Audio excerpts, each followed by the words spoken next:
Hello, everyone. My name is Zach Leasor. I'm an assistant professor at the University of Missouri, where I also serve as the State Climate Extension Specialist. Today, I wanted to talk about the recently released 2023 U.S. Department of Agriculture Plant Hardiness Zone Map.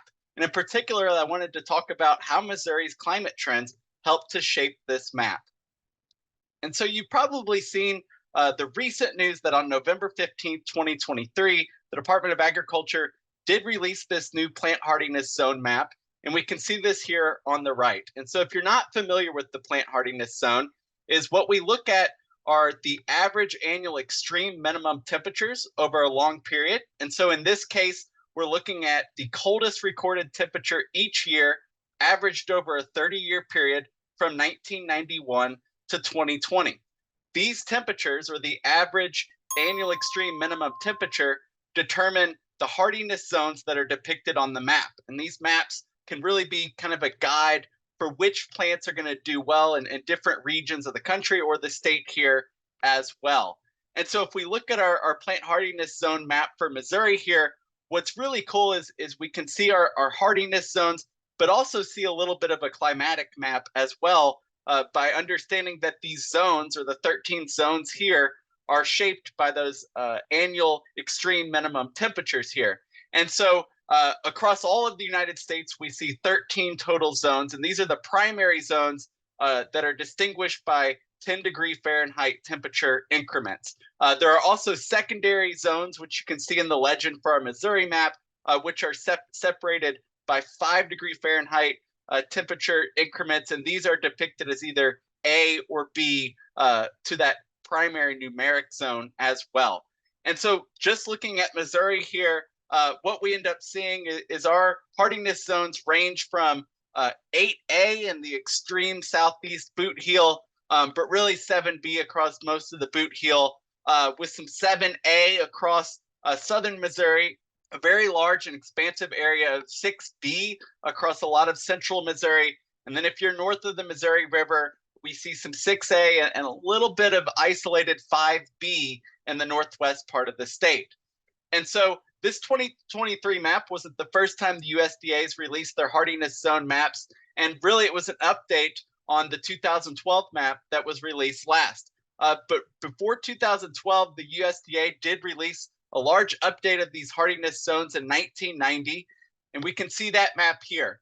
So there's certainly some interesting things that pop out. It's a little bit difficult to read thinking about the technology that went into this map in 1990. And so what we see here are the temperatures and zones depicted by some of the weather stations that we're using today, but without some of the technology that's available or as much climate data. What we see are some digital and hand-drawn contours, but it's a little tricky to see some of the patterns here. So you probably can't tell from the legend here, but from 1990, what we saw were zones 6B to the far southeast all the way to 4B in the northwest. And so looking at Missouri from 2023, we can see that we no longer have any of those zone 4s that we did in 1990. Fortunately, by 2012, we had better digital mapping technology and the advent of GIS, which allows us to look at a more finer resolution and clearer map to display the hardiness zones. And so also in 2012, we had some better interpolation techniques. And so what this means is while we're still using those point-based weather stations, there's some more formal techniques to mathematically kind of connect those dots and understand what the temperatures between stations might have been as well. And so for the 2012 map, what we saw here was approximately 8,000 weather stations were used to create this map, and then interpolating to create kind of a continuous map that makes it easier to see the zones here. And by 2012, we'd actually already seen some big changes compared to 1990, 22 years earlier in Missouri. And so in 2012, our warmest zone was now 7A in the southeast, and our coldest zone was only 5B in the northwest. So now we move to 2023. You can certainly see, again, some changes in our zones, but you may see even better clarity in this map. And so in 2023, now 13,000 weather stations were used to look at that average annual extreme minimum temperature. And so this gives us a little bit more confidence too in those very local patterns you might see on the map. But again, we did see that warming trend across Missouri, especially if we look at the northwest part of the state. We're still hanging on to a little bit of 5B as our coldest zone, but it's much, much smaller than in 2012, with some kind of increases in temperature across the rest of the state as well. I think the best way to look at the changes is the change map that was produced by USDA here. And so we can look at some of the changes between 2003 and 2012 nationally on the left, but also just for Missouri on the right. And anywhere you see brown on the map are really where we saw those hardiness zones increase over 11 years, and actually those average annual extreme minimum temperatures increasing as well. And so looking nationally, this increase was almost everywhere. There was really only a few spots in the Southwest US where we can see some green, where there was actually some cooling of those minimum temperatures and a reduction of the hardiness zones there. But everywhere else, we saw warmer minimum temperatures, and the zones changed accordingly. So if we look at Missouri, almost the whole state is that kind of light brown color, which is one secondary half zone or a 5-degree Fahrenheit increase. But we do see some splotches of darker brown, which would be two of those half zones or a 10-degree Fahrenheit increase. And so looking at those, we see some increases in central and southern Missouri by a full 10 degrees Fahrenheit, but we also see this increase in St. Louis that might be due to some urban heat island effects there. And so how is this data aggregated to create the map? Here we can look at some of those extreme minimum temperatures year by year from 2018 to 2023. And I want to show this to illustrate just how variable our extreme minimum temperature can be from year to year. Because when we're talking about that coldest temperature of the year, usually we're just talking about a pretty quick weather event and not looking at our winter temperatures as a whole. As a result, we see a lot of variability. So if you look at the lowest temperature recorded from 2018 on the top left to 2023, going year by year, we see some pretty large differences. And so all of these have the same color scale here. And what we see is 2018, 2021, 2022, some cooler than normal years.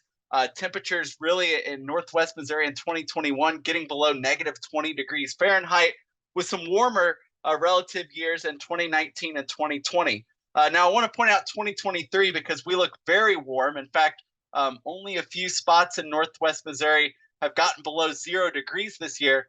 And this is because really January and February, we saw temperatures well above normal for the state. And that's typically when we would have seen these extreme minimum temperatures. Now we still have roughly 3 weeks left in December to see some cooler temperatures. But looking at the extended forecast, not seeing any widespread cold snaps that would give us that extreme minimum temperature. So if this holds up, definitely a warm year.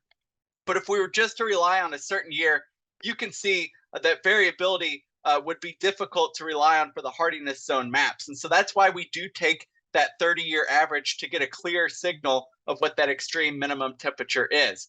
Now, over the past 30 years, we definitely haven't gotten close to Missouri's all-time lowest temperature, which is negative 40 degrees Fahrenheit, set back on February 13th of 1905. And that was in Warsaw, Missouri, and Benton County, down in the Ozarks. So very, very bitter cold air that we haven't seen in some time here. But some of these localized extremes also reflect more seasonal climate patterns that we've seen here in Missouri over the past 125 years. And so really going back to the beginning of our observational record in 1895 to present day, we can look at some of these trends. And what we've seen is a warming trend in temperatures across the state.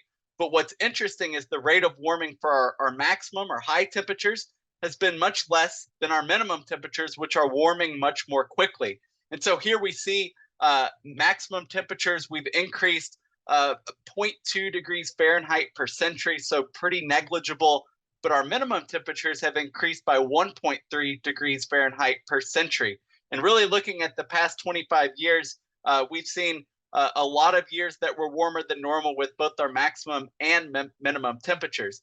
If we were to break it down by season here in this table, we see that Missouri's maximum temperature is actually cooling in the summer but warming in the winter. but our minimum temperatures are warming year round. And in fact, we're seeing the strongest warming occurring during the winter season. So December, January, and February, where that trend is 2 degrees Fahrenheit per century. So it's no surprise that when we're seeing our strongest warming trend with those minimum temperatures and occurring during the winter months, that this is having a really large impact on our hardiness zone maps, where we're looking at that extreme average minimum temperature here. And so this shows some of our larger scale climate trends across Missouri are having a pretty large influence on that 2023 map. And we see that with our change going back to 2012. So my takeaway is when we look at our trends across Missouri, these updates are definitely needed. And I would guess that by 2033, we'll be talking again about another update and how that relates to our climate trends. So I hope you found this information useful today. I'll list my contact information in case you've got any additional questions. So thank you.